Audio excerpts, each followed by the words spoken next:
Hoy vamos a ver Vietnam en la Guerra Fría, segunda parte.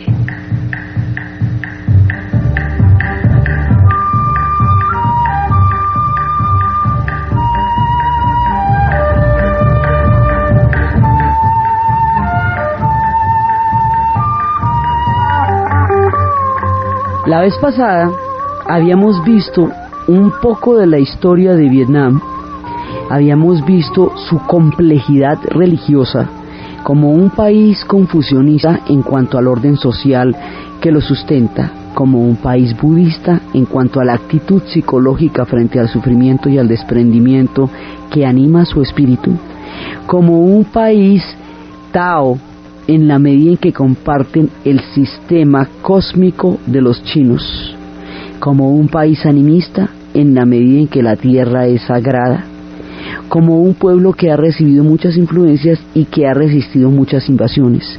Y habíamos visto cómo los vietnamitas habían sacado de su suelo a los chinos después de 1000 años, luego habían sacado a los mongoles, a quienes ni siquiera permitieron que los entraran a invadir, luego a los franceses, luego a los japoneses durante la Segunda Guerra Mundial, luego de nuevo a los franceses, que era donde habíamos quedado. Entonces habíamos quedado en que los franceses retomaban las colonias después de la Segunda Guerra Mundial y la derrota del Japón, y que para entonces una guerrilla que el personaje que la vez pasada habíamos reseñado como un arquetipo histórico de grandes dimensiones, que es Ho Chi Minh, había encabezado toda la lucha para descolonizar Vietnam. Descolonizar Vietnam quiere decir de quien toque. O sea, si tocaba a los japoneses, vale, de los japoneses. Si tocaba a los franceses, hagámosle a los franceses. Entonces Ho Chi Minh y su compañero de lucha y de universidad, Vo Nguyen Giap, el gran general Giap, van a desarrollar una estrategia que va a terminar en una batalla absolutamente colosal, que es la batalla que le va a dar la independencia a Vietnam de los franceses. Por ahí derecho a Indochina, o sea, por la vía de Dien Bien Phu se va a independizar toda la península indochina, o sea, Camboya, Vietnam y Laos. La vez pasada habíamos visto cómo Tailandia nunca fue colonia porque encontró una estrategia para hacer que los europeos la consideraran siempre como una parte de la civilización y no la colonizaran. Entonces por eso Tailandia no tuvo que meterse en este polvorín, pero Vietnam sí. En la batalla de Dien Bien Phu, los franceses son derrotados de tal manera que 10.000 prisioneros van a ser capturados por los vietnamitas, de tal manera que el fin de la presencia francesa en Indochina de más de 100 años que hacía que estaban allá se vuelve ya un hecho. Ahí habíamos quedado en nuestro relato la vez pasada, pero resulta que esta derrota francesa no está en cualquier momento ni en cualquier lugar, está en el corazón de la geopolítica de la Guerra Fría. Está en el momento en que el secretario de Defensa norteamericano Forrest Dulles ha proclamado una doctrina que se llama la política de contención.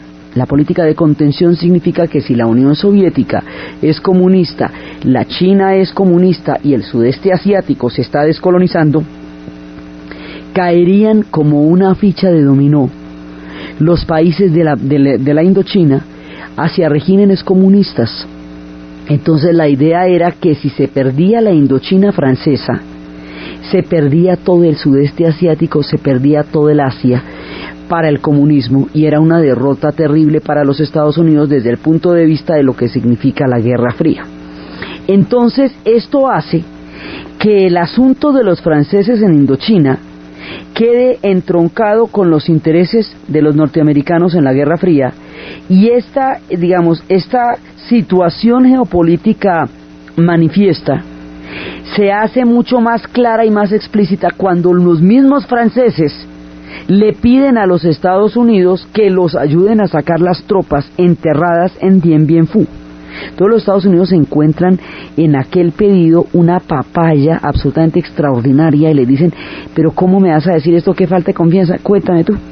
Entonces entran los norteamericanos con un pretexto militar. Los norteamericanos tenían muchos deseos de meterse en Vietnam porque la política de contención hacía que todo el proceso del sudeste asiático se convirtiera en un interés estratégico para el avance de la Guerra Fría en términos de los norteamericanos. Entonces Vietnam queda en la mitad del ajedrez. La descolonización de Vietnam se convierte en una pieza del ajedrez del gran juego entre los Estados Unidos y la Unión Soviética. Digamos, ahí es cuando el asunto de los vietnamitas entronca con la corriente histórica de la Guerra Fría. Entonces por eso es que los Estados Unidos necesitan meterse allá. Y ya habíamos visto que a Japón le había cambiado el estatus de país ocupado a país aliado, precisamente para tener un soporte en el lejano oriente. Ahora necesita tener una presencia eficaz en el sudeste asiático, y el pedido de los franceses para que los ayude militarmente se va a convertir en lo que se estaba necesitando como anillo al dedo. Por un lado, después de la independencia de Vietnam, hay un detallito complicado. El detallito consiste en que aceptan la derrota francesa, aceptan la salida de los franceses. Entonces ya salieron los japoneses hace rato, volvieron los franceses, ya salieron los franceses. Se firma el retiro de tropas. Los franceses perdieron 98.000 hombres durante 8 años de guerra contra Vietnam, y eso, digamos, tiene poquitas miniserios, y los vietnamitas perdieron 1 millón y pico de personas en esa guerra contra los franceses. Y ahora viene la fase americana de la guerra. Entonces, lo que nosotros conocemos como la guerra del Vietnam, con todos los titulares que eso ha ocupado en el cine, en las miniseries, en la prensa y en toda la difusión, porque como diría Manuel Leguineche, Vietnam es la guerra de todos nosotros, porque fue una guerra que se vio por televisión, porque fue la primera vez que un conflicto entronca con el desarrollo de los medios de comunicación de masas, a un nivel tal en que en tiempo real se podía ver lo que estaba pasando. Ese desarrollo de los medios nunca antes había logrado la captación de un conflicto de manera simultánea a como estaba ocurriendo.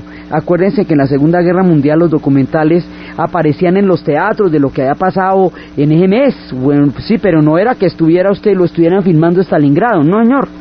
Pues aquí sí, aquí va a haber un tiempo real, y el conflicto va a durar tantos años que se alcanza a inventar el satélite y de todo en ese tiempo. Eso va a ser una diferencia política sustancial, porque va a permitir una movilización de opinión pública muy grande que de otra manera no se hubiera podido dar sin semejante cobertura de medios. Por eso Manuel Leguineche le dice la guerra de todos nosotros. Entonces, eso que nosotros hemos visto en tantas miniseries y de tantas maneras, y que se llama la guerra del Vietnam, para los vietnamitas es la fase americana de la guerra, porque como ellos ya habían tenido muchas guerras de liberación contra muchos pueblos que los habían invadido, pues esto es el turno que le toca a los gringos, como ya le había tocado a los franceses, como le había tocado a los japoneses en la era moderna, y a los chinos y a los mongoles en tiempos de antaño. Entonces, bueno, los cogieron calienticos y listos, acaban de sacar a los franceses, dijeron, bueno, usted hágale pues, venga pues para acá. Entonces se empiezan a meter por 2 motivos. Hay un detallito pequeñito.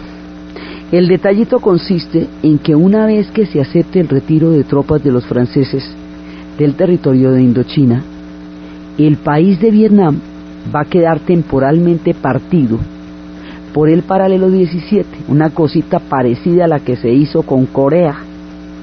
Esto va a suceder en 1954. Entonces, eso por la Convención de Ginebra queda partido Vietnam. Vietnam lo repartieron en las conferencias de geopolíticas. En la de Potsdam había quedado del lado de los franceses y ahora queda partido. La parte norte, ¿por qué queda partido? Entre otras cosas porque cuando ya se estaba dando la victoria contra los franceses, Ho Chi Minh va a ser presidente en el norte. Entonces el país va a quedar dividido en 2 pedazos. La parte norte, en donde Ho Chi Minh es presidente y crea un gobierno precisamente para, como él ya ha visto en las tácticas de las guerras, que cuando se pierde una guerra o cuando se acaba una dominación, usted tiene que rápidamente constituir un gobierno, o si no le constituyen a usted un gobierno. Entonces él constituye su gobierno en el norte, esa capital del norte, donde primó la dinastía Tonkin, que corresponde al Golfo de Tonkin, que es la que limita con China, esa capital se llama Hanoi.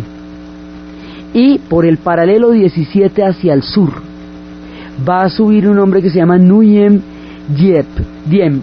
Nguyen Diem es como el Rodríguez de allá, todo el mundo es Nguyen, pero además es que Nguyen era una dinastía muy importante, porque la vez pasada habíamos hablado que en el siglo XIV y XV hubo una división entre los Trin al norte y los Nguyen al sur.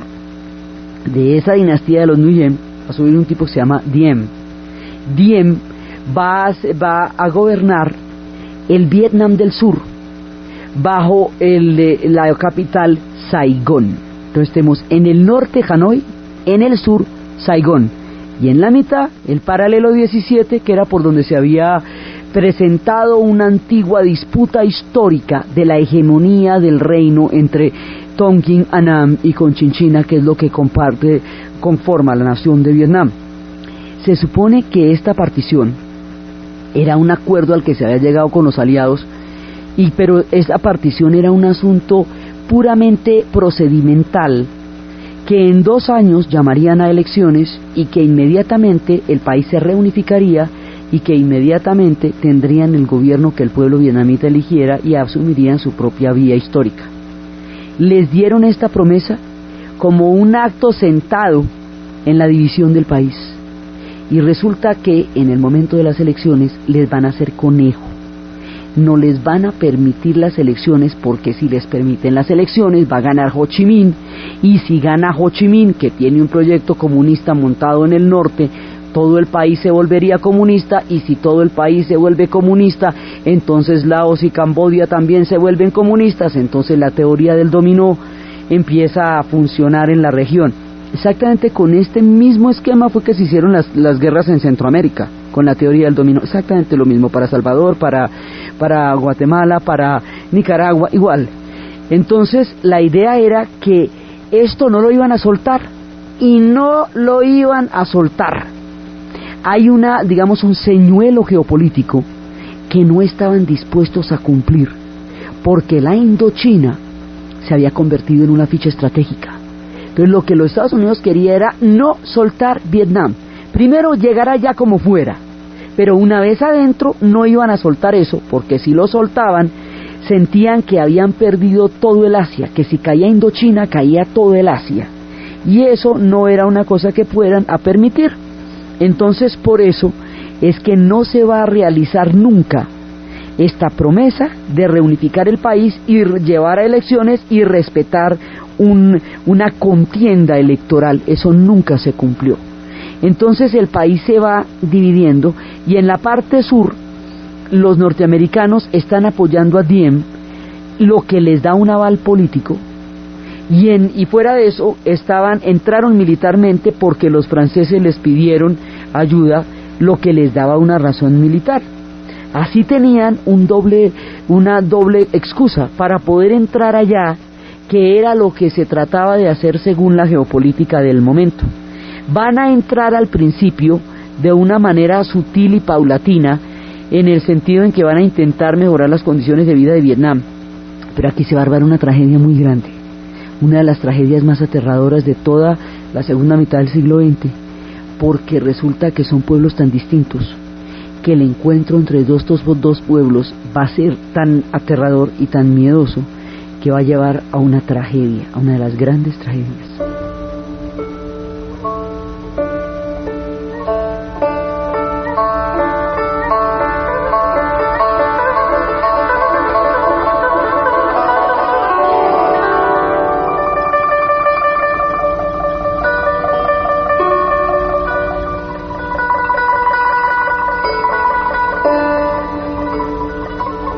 Dos pueblos completamente opuestos van a entrar en contacto.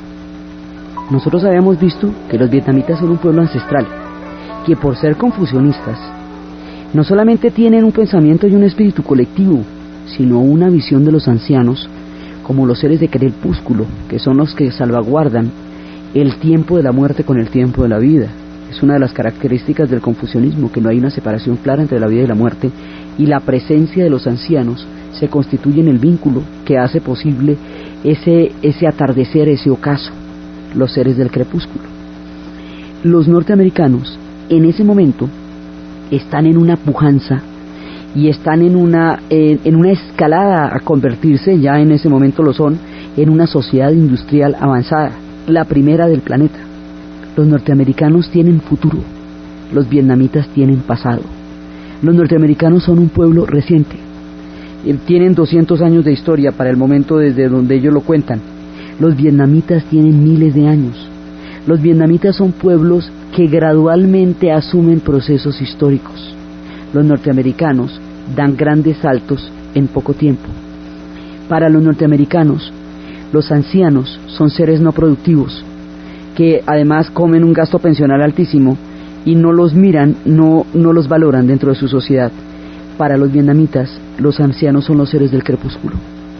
Estas diferencias van a convertirse en una verdadera tragedia cuando se produzcan matanzas de ancianos en las aldeas de My Lai, porque esto, digamos, va a ser una de las heridas más grandes. Para los vietnamitas el suelo es sagrado. Esto quiere decir que es una tierra mística, como la de los arhuacos, como la de los cogis, como es la Sierra Nevada, para los 4 grupos que el paraíso destinó para que cuidaran la reserva más bella del hombre, como la tierra de los arhuacos, los cogis, los wiwas y los cancuamos. Así es la tierra para los vietnamitas, está llena de espíritus sagrados. Entonces les comento esto porque ustedes se imaginan lo que es un bombardeo con agente naranja y con napalm en una tierra que es un templo para la gente que la habita. Esto va a ser una cosa terrible. Entonces, en un principio, por las diferencias tan abismales, cualquier cosa que los norteamericanos hagan para mejorar los niveles de vida de los vietnamitas es tomada como una agresión, porque es que no son ni prójimos. Los norteamericanos llaman subir los niveles de vida en una nación empobrecida, además teniendo en cuenta que el avance comunista se facilitaba porque la necesidad de una redistribución justa de los bienes y de la economía de un país se veía identificada con la necesidad de la descolonización.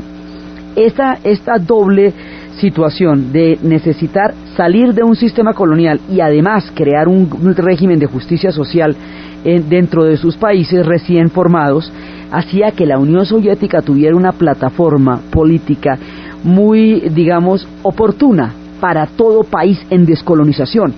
Acuérdense que Ho Chi Minh se había inscrito dentro de la doctrina comunista porque encontraba que el comunismo le ayudaba al nacionalismo y a la descolonización como marco político para lograr su proyecto.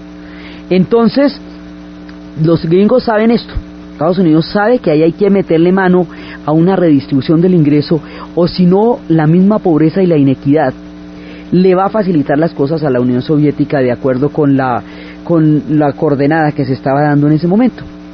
Para evitar esto, van a empezar a mejorarle el nivel de vida a los vietnamitas, pero desde el punto de vista norteamericano, para ellos mejorarle el nivel de vida a un pueblo es como convertirlo en Oregón. Es que Vietnam no es Oregón. Entonces, cada vez que usted hacía algo por los vietnamitas, lo que hacía era agredirlos, como una historia que cuentan aquí en Colombia de unas mujeres que tenían que ir al río mucho tiempo y que se demoraban y venían con la ropa mojada y pesada, entonces les hicieron lavadero en sus casas. Al cabo de 2 semanas los lavaderos estaban tapiados porque esas mujeres descubrieron, los habían tapado porque para ellas ir al río era la única salida que tenían en la vida y el único encuentro que tenían con las amigas. Si les ponían lavaderos en sus casas, no tenían razón para salir y las enterraban vivas. La comodidad para ellas no era un valor. Entonces, algo que parecía una ayuda, en realidad era un factor de sometimiento. Aquí pasaba una cosa parecida. Llegan con una medicina invasiva, los norteamericanos llegan con vacunas y con una cantidad de procedimientos médicos que para los vietnamitas que tienen una medicina Tao se va a considerar invasivo y totalmente desconocido. Los norteamericanos van a concentrar a los ancianos y al pueblo vietnamita en lo que van a llamar aldeas estratégicas. Esas aldeas estratégicas van a ser entendidas por los vietnamitas como campos de concentración. Un anciano no puede salir de la tierra jamás, porque es el garante de la línea que divide el pasado del presente. es un ser cósmico que está salvaguardando un orden celestial. Sacarlo de ahí es de una extrema gravedad. Entonces, toda esta diferencia, los Estados Unidos, los norteamericanos son individuos. Los vietnamitas son un pueblo confucionista y por lo tanto tiene una percepción colectiva del mundo. Entonces, entre más se metían a tratar de mejorarle las condiciones por la incompatibilidad cultural que hay entre estos dos pueblos, pues más agresivo resultaba. Entonces empezaron a darse síntomas de protesta. Además, Diem no era un hombre respetado en su tierra. Diem se consideraba aliado con las mafias, con los sectores más corruptos y con una minoría católica que en el país era muy poco representativa, que tenía más bien un ancestro de recuerdo colonial en un país que es fundamentalmente budista. Entonces se le consideraba una especie de gobierno de maniobra para mantener intervenido el país. Y el apoyo que los Estados Unidos le daba a Diem no lo hacía popular. Entonces aquí lo que pasa es que poco a poco se va volviendo esto cada vez más agresivo y va a haber un momento en que un monje budista, que esos monjes budistas en las sociedades del sudeste asiático tienen una posición importantísima porque ellos salvaguardan un orden cósmico a través de la manera como la gente les da ofrendas y los ayuda a su propio proceso de iluminación individual, que es la senda del nirvana que buscan en el budismo. Uno de esos monjes se va a quemar vivo para protestar por la presencia de la dominación de los extranjeros en su país y por la persecución que a los monjes se ha desatado por parte del gobierno de Diem en Vietnam del Sur. Entonces, aquí esto, digamos, es esa imagen que recorrió el mundo, es bastante sobrecogedora. Entonces aquí se van complicando las cosas. Vea el momento en que dice, mire, ¿sabe qué? Si no nos podemos quedar a las buenas, nos quedamos a las malas.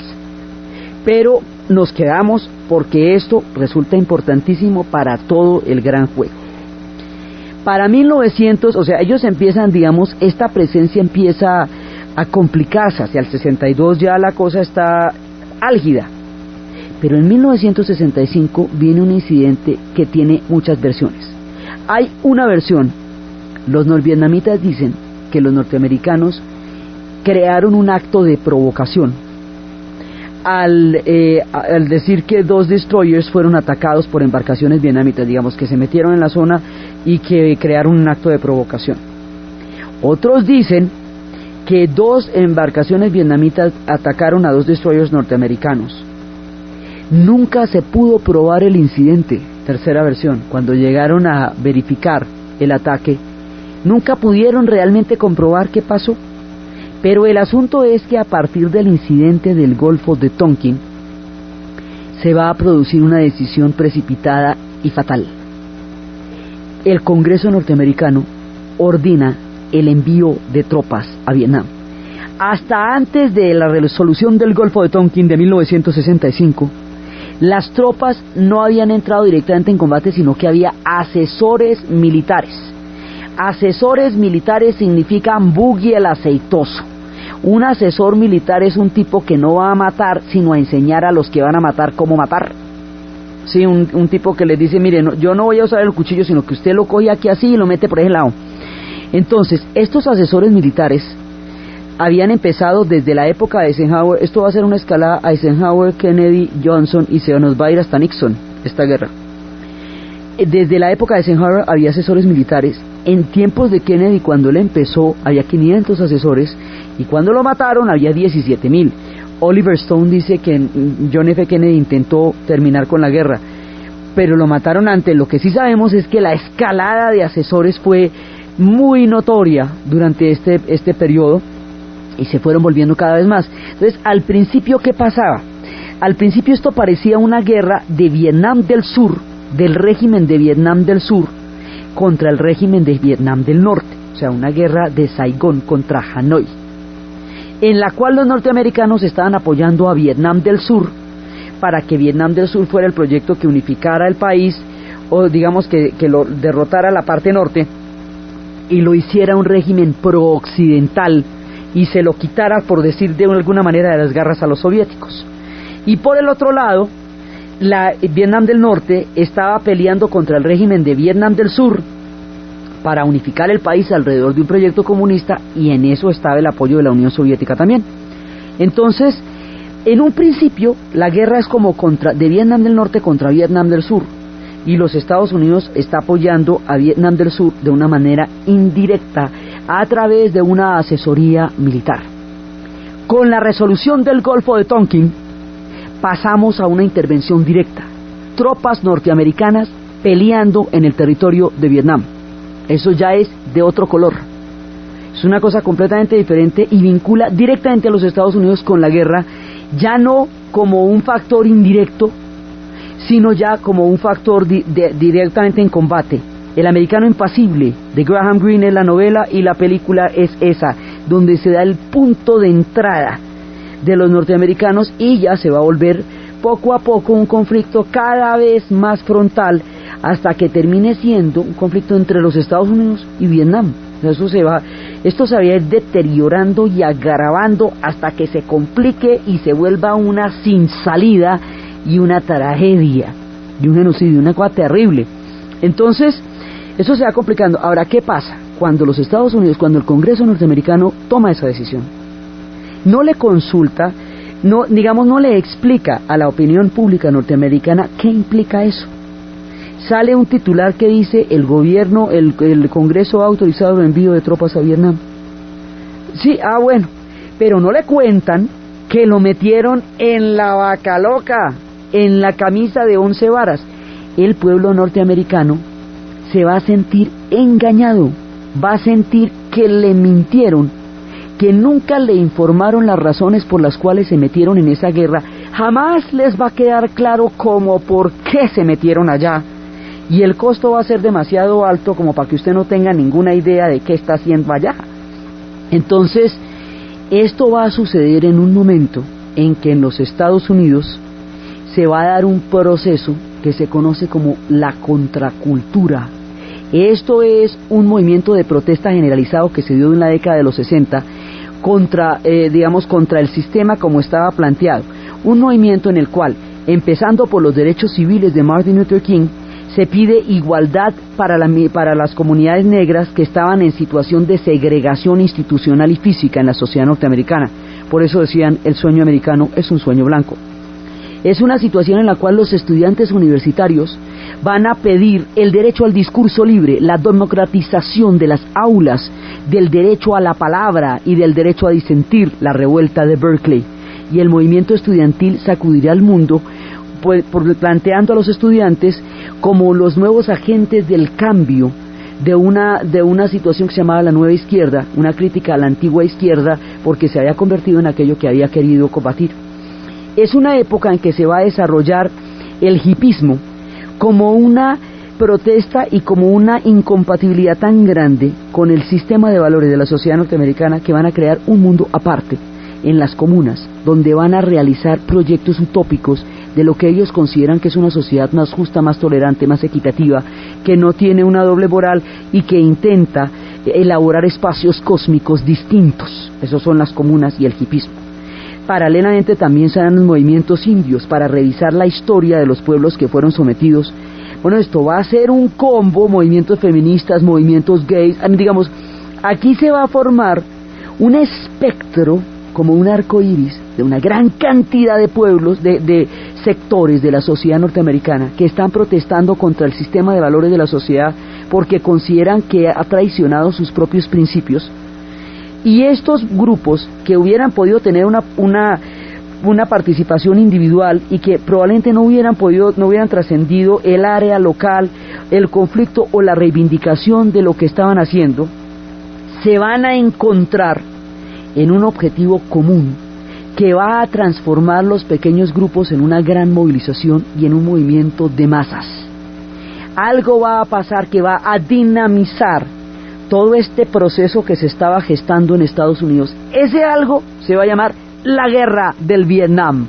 La sociedad norteamericana, toda la parte de la sociedad norteamericana que estaba protestando contra la manera como el sistema atropellaba un poco de libertades que se supone que de la Constitución les garantiza, va a encontrar en la guerra del Vietnam la mayor de las afrentas, el mayor de los abusos, y se va a movilizar para parar la guerra del Vietnam. A esto lo vamos a llamar el movimiento antiguerra, pero también se le conoce como la guerra en casa, el frente doméstico. Esto va a hacer que la guerra de Vietnam se libre en dos terrenos: en el territorio de Vietnam y en el espacio político y generacional de los Estados Unidos. Entonces, digamos, esta guerra va a romper a los Estados Unidos por dentro y lo va a dividir como no estuvo nunca desde la época de la guerra de secesión. Entonces, ¿qué pasa? Pero ¿cómo vamos a llegar a todo este complique? Primero llegan los soldados a Vietnam. Cuando llegan los soldados a Vietnam, jamás habían peleado una guerra en el trópico. Cuando llegan los soldados a Vietnam, primero los mosquitos, la selva, la malaria, el calor, las botas, ya los tienen con los pies hinchados y fuera de combate y todavía nadie les ha disparado. Segundo, se van a meter allá y se van a encontrar con que no hay un enemigo visible. En la Segunda Guerra Mundial nos íbamos a encontrar a este lado del río, a esto de las 3 de la tarde, usted se hace a este lado del río, yo me hago a este lado del río. A las 3 de la tarde nos empezamos a echar plomo y ahí nos vamos matando. El sistema de las guerras frontales no quiere decir que sea menos tenaz. 50 millones de personas hemos visto, murieron en la Segunda Guerra Mundial, pero aquí no hay un enemigo visible. Como no hay un enemigo visible, cualquier cosa los ataca. La paranoia es permanente. Salen a patrullar, y cuando salen a patrullar, 5 salen, 3 regresan, 2 están muertos, nadie oyó qué pasó, nada. ¿Y qué le pasó? No tengo ni idea. Entonces, en ese momento empieza a darles un miedo y una desazón, una sensación de paranoia de estar peleando una guerra que no saben, que no entienden, donde no es, una cosa tenaz. Y eso va a hacer que, como no ven al enemigo de frente, los vietnamitas preparan su estrategia para sacar a los norteamericanos de allá y afilan palitos. Así como le habían afilado palitos a los mongoles y le habían afilado palitos a los chinos, ahora toca afilarle palitos a los gringos. Afilan palitos y los ponen en la selva y los ponen de para arriba. Entonces los norteamericanos van caminando por allá y se encuentran con el sistema de palitos y el pincho. Ahí quedan ensartados. Entonces, cuando una persona, digamos, como esos son individuos, ¿qué significa que son individuos? Que yo, como Joe, y mi amigo Fred, somos importantísimos en nuestro pellejo. Entonces, si Joe ve a Fred ensartado, Joe, como no ve quién ensartó a Fred, cuando llega a una aldea, quema la aldea porque ensartaron a Fred. La aldea, que si no tenía claro de qué lado estaba, después de que la queman, se le queda claro de qué lado va a estar. La próxima vez que ve a Joe, lo ensarta como a Fred. Entonces, aquí el conflicto se empieza a degradar. La forma de la guerra es digamos, atroz. Se va metiéndose dentro del ámbito de la atrocidad. No es que las guerras sean chéveres unas y otras peores, pero es que aquí la atrocidad se va a volver la norma. Entonces, hay un momento en que les van a dar a los soldados norteamericanos 3 días de licencia por cadáver de Vietcong que presenten. Y entonces ellos, como no los distinguen, pues van matando al hijo de vecino que encontraron y trin lo llevan. Las antiguas guerrillas Viet Minh, organizadas por Ho Chi Minh durante la época de los japoneses y de los franceses, ahora son las guerrillas de Vietnam del Norte. Los vietnamitas llaman a sus soldados norvietnamitas. Los Estados Unidos los van a llamar Vietcong. Viet es el pueblo Viet, la Viet, Dai Viet, ¿sí? Cong es como comunista. Eso significa vietnamita comunista. Y así es como lo vamos a conocer en el cine y en la historia, los Vietcong. Los pueblos vietnamitas no se denominan a sí mismos de esa manera y tampoco aceptan esa denominación, pero los norteamericanos los dieron a conocer como Vietcong. Y les decían Charlie. Charlie llama Bravo 1 y Charlie llama Bravo 2 y resulta que ninguno lo lograba ver. Esta guerra se libra en 2 frentes. Los vietnamitas están haciendo túneles. Los túneles estaban hechos desde la época de los franceses, pero ahora se reactivan. Los túneles en Cu Chi, a 16 kilómetros de Saigón, llegan a crear un complejo habitacional bajo tierra, donde había comedores, donde había dormitorios salones de reunión, cocinas, se metían debajo de la tierra y nadie los volvía a ver. Y la sociedad empieza a vivir crípticamente debajo de la tierra. Como la selva es la protección a través de la cual luchan y ha sido siempre su aliado, entonces la táctica de los Estados Unidos en ese momento es matar la selva, lo que llamamos un ecocidio. Matar la selva significa inundarla de químicos para destruir toda la vegetación, de manera que quede convertida en un desierto y puedan ver desde los aviones y desde los helicópteros a los pueblos, a los vietnamitas moverse, porque la selva los tapa y los cobija. Entonces hay que matar la selva para que se puedan ver. Desde los tiempos de los franceses, pero ahora de una manera mucho más dinámica, mucho más activa, va a existir una leyenda y una realidad histórica que se llama la Ruta Ho Chi Minh. La Ruta Ho Chi Minh es una ruta que arranca a pocos kilómetros de Hanoi hasta llegar a 16 kilómetros de Saigón. Esa ruta también atraviesa un poco Camboya y también atraviesa un poco Laos, porque Vietnam es muy delgadito en el medio. Entonces terminan yéndose por Laos y Camboya. El hecho de que Laos y Camboya hayan permitido que Vietnam del Norte utilice parte de su territorio como forma de la ruta, las va a involucrar eventualmente en la guerra también. Por la misma política del dominó, porque como aquí se está formando una política de contención, eventualmente también van a bombardear a Camboya y eventualmente también van a bombardear a Laos. Entonces, la ruta Ho Chi Minh consiste en la movilización de un pueblo que está llevando para el frente arroz, cañones, en bicicletas. Entonces van llevando en bicicletas y esas bicicletas van cargando todo lo que se necesite para el frente, pero son miles de personas. Habíamos hablado que Vietnam, cuando se defiende, actúan como un solo hombre, son capaces, por eso es que le digo que son sociedades colectivas. Entonces son capaces de movilizarse como si fuera una sola persona, se articulan unos con otros, y la ruta Ho Chi Minh va llevando por tierra y por agua, porque hay una ruta en el mar también, permanentemente provisiones de Vietnam del Norte a Vietnam del Sur.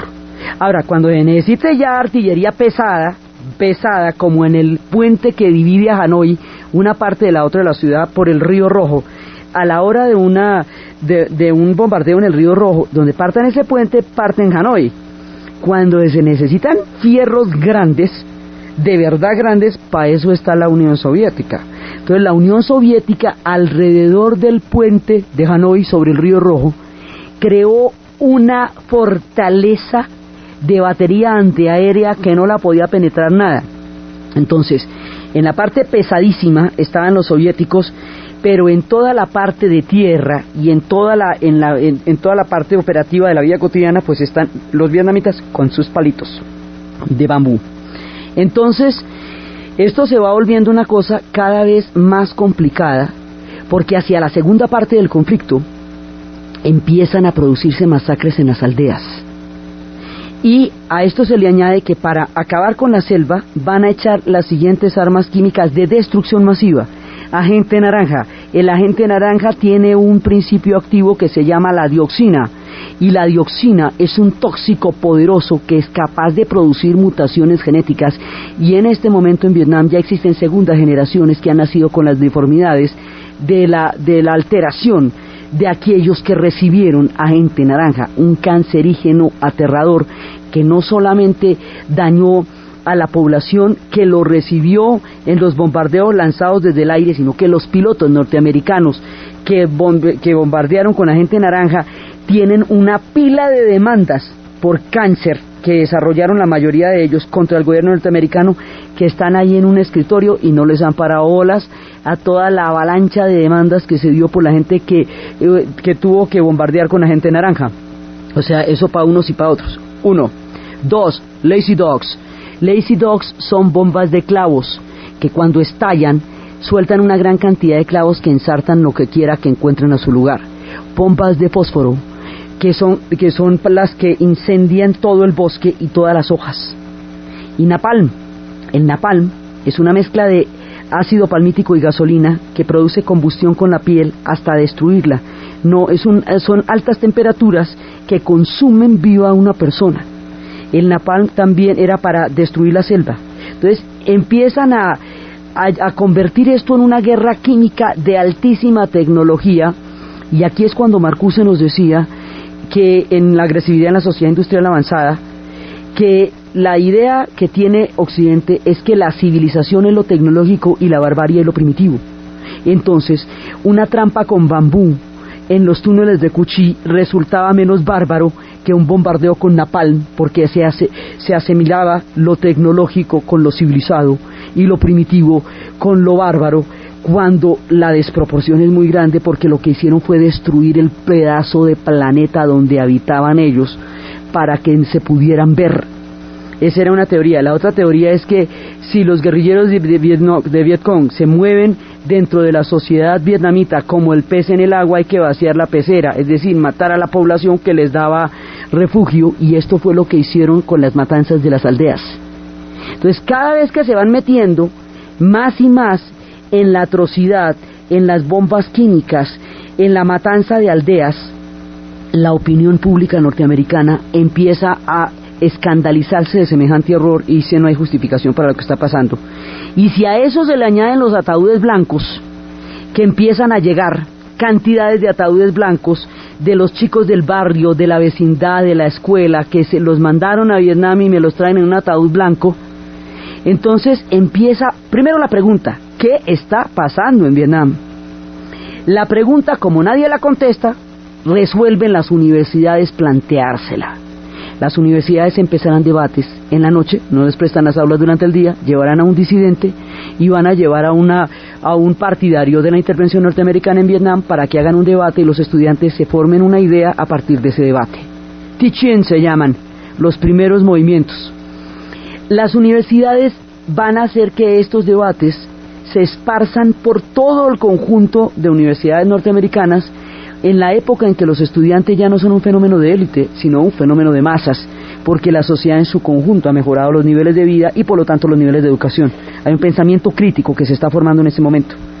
Cuando llegan los ataúdes blancos, las madres empiezan a aburrirse de que les llegan a sentirse muy traicionadas con esto, empiezan grupos y grupos a sumarse y van a llegar a un factor importantísimo: los veteranos. Los veteranos llegan y se dan cuenta que en los hospitales no hay ni gasa, que no hay tratamiento para ellos, que no hay financiación para recuperarlos, pero que sí hay muchísimo dinero invertido en armas en el frente. ¿Cómo así? El dinero se va en plomo, pero no se va en tratamientos, o sea que yo lo que soy es un saco para que lo cosan a balas, carne de cañón. Este grado de frustración y de ira, nacido el 4 de julio de Oliver Stone, ahí empezaremos a ver cómo en el cine lo retratan. El grado de fiereza y de sinsentido y de tortura y de horror del combate está en Platoon. La frustración de los veteranos al ver que no hay ni siquiera un tratamiento digno para ellos después de todo lo que han sufrido está en Nacido el 4 de julio. Y la tercera parte de la trilogía, una mujer atrapada en la guerra, vietnamita y budista, está en Entre el cielo y la tierra. Cuando llegan los veteranos, otra película que se haría sobre eso se llama Regreso sin gloria, la primera con Jane Fonda, y se dan cuenta que no los está esperando nadie, que sus padres fueron recibidos como héroes cuando llegaron de Corea o cuando llegaron de la Segunda Guerra Mundial y a ellos nadie los quiere ver. Entran en un estado de shock con todos los fantasmas encima, que han vivido cosas terribles, han cometido atrocidades, y cuando han cometido atrocidades, como el teniente Cali que ordenó abrir los vientres de unos niños en la aldea de Song Mi, ahí pasan dos cosas: usted o se muere del asco y no puede vivir con el remordimiento, o le gusta y se mete en la sevicia, y con ninguna de las dos cosas puede vivir una psiquis, y esto le pasó a los 18 años. Así que llegan a casa completamente destruidos. Unos de ellos se volverán activistas del movimiento antiguerra y otros francotiradores en los McDonald's los domingos. Entonces, digamos, una alteración de la vida de una persona que la metieron en un lío de estos tan grande. Entonces van a llegar a informar: mire, lo que está pasando allá es una salvajada y eso no tiene nada de chévere. Y los soldados empiezan a darse cuenta que tienen solamente un año de servicio y que lo que quieren es regresar a casa vivos, que esa guerra no tiene sentido, pero en cambio está muy fea, y van a empezar a rehuir combate.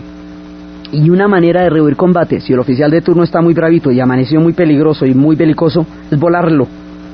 habría una práctica de relativa frecuencia que se llamaría fragging, que significaba volar al oficial de turno para rehuir combate.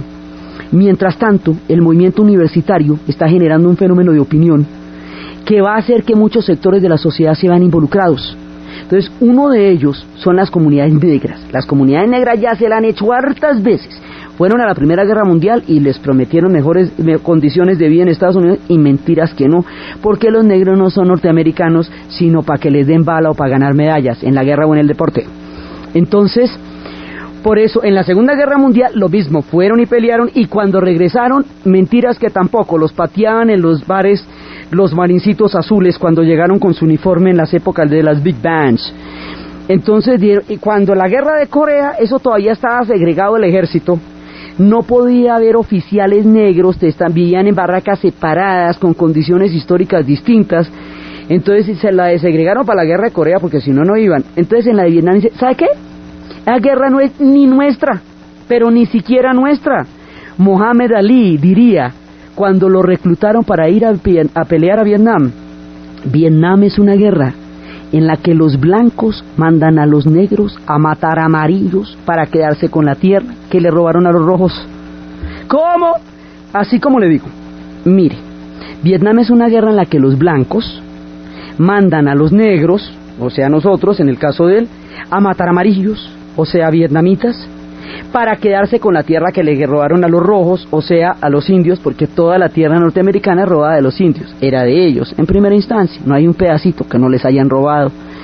También dice Mohamed Ali, es que imagínese que a mí ningún Vietcong me ha llamado nigger, y en cambio aquí todo el mundo me llama nigger y me la montan. Mejor dicho, si yo tengo una guerra que me están haciendo en mi casa por el hecho de ser negro, ¿cómo para qué me voy a pelear al otro lado del mundo contra unos manes que no me han hecho nada a mí?